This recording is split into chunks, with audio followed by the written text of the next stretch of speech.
This is life. This is life now. Listen, I had a whole other video planned.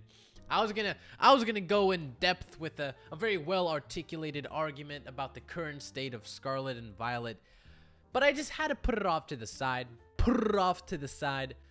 To absolutely look at this madness. Now, obviously, it's not gonna be sold for 175,000. However, I just think it's hilarious. I really do. I'm looking at this and I'm having a great time. This is for sure gonna get sold for 175,000. Maybe there's just some multi-billionaire who just wants to drop some cash.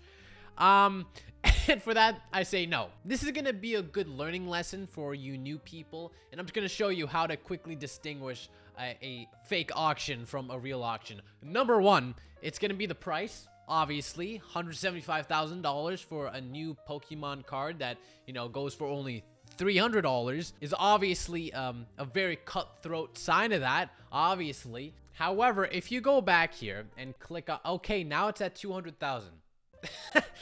It's just funny to go up. It's just funny to see the number. This level of trolling going on, I find it quite hilarious, but also sad at the same time, because the guy who probably listed the item generally just wanted to sell the card and is currently just being absolutely trolled with to the extreme.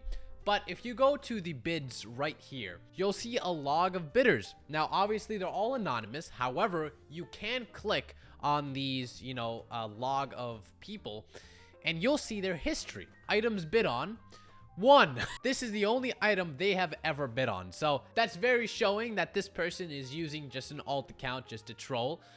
So if you guys ever do want to know if some people who are bidding on an item or actually just trolling or not, I highly suggest you looking at the logs and finding out how many things they have bid on, and just their overall positive feedback. As you see, it says 0.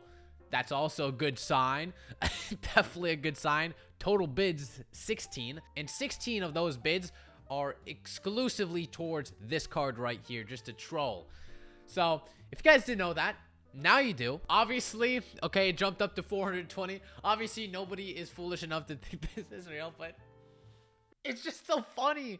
It's so good. It just goes to show the current state of the Pokemon community right now. And everything is just getting very, very hyped. And you could just see that in real time. Usually these trolls wouldn't happen if there isn't something that is kind of pushing them to do it.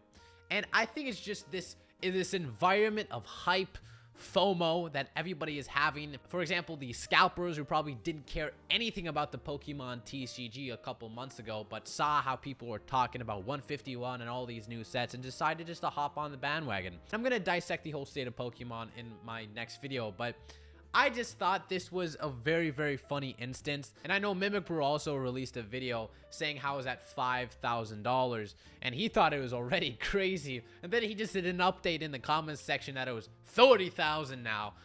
And then I decided to look at this shit, and it's freaking, what, how much is it right now? Okay, still at 420. Rookie numbers. That's not a lot.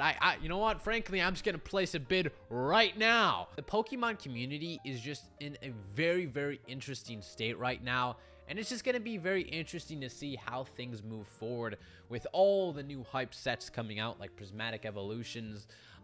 Surging Sparks was an absolute major hit. As you can tell by somebody dropping very real $420,000 on this card. Scalpers coming out of the woodworks and deciding that, hey, Pokemon is actually good now, after deciding to leave after the 2020 boom ended. All I'm trying to say is that this is a very, very interesting time, and I'm just here to witness it all and just let it just soak in. Hope you guys have an amazing day, and I'll see you later, weebs. でもそんなんじゃダメもうそんなんじゃほら心は進化する